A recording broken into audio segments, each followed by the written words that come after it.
Assalamualaikum warahmatullahi wabarakatuh. Aku akan sampaikan kuno sesudah mereka meniupkan kakak. Nah, pada berumur kita ya, termasuk surga beserta dengan isinya, neraka beserta dengan isinya.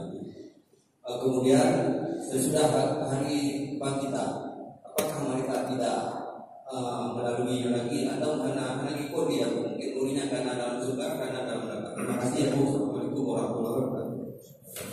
Jadi menurut yang bakwa tayuk sangkai tanah urut golong dan juga atau juga bidadari atau juga mutabadia wildan mukhalladun mudah dari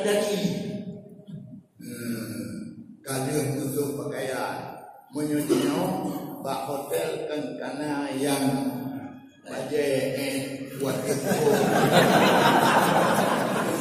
bahawa penghuni kan nah yang kadir hukumnya bukan dan baje hukum ijazah yang awalnya buat awal juga pertama hurun ain hur bidadari darah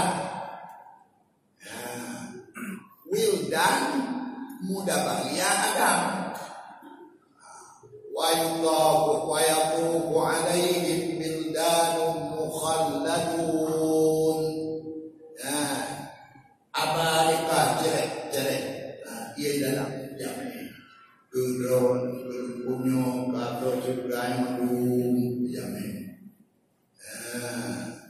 yang kena nak sebelah juga di awaknya bayar awak yang awak ram nya kiamat kontanyo dari pulau menanjik dalam neraka dalam neraka kala limpah dan sebagainya daripada model-model azab yung sampai kalahan binasanya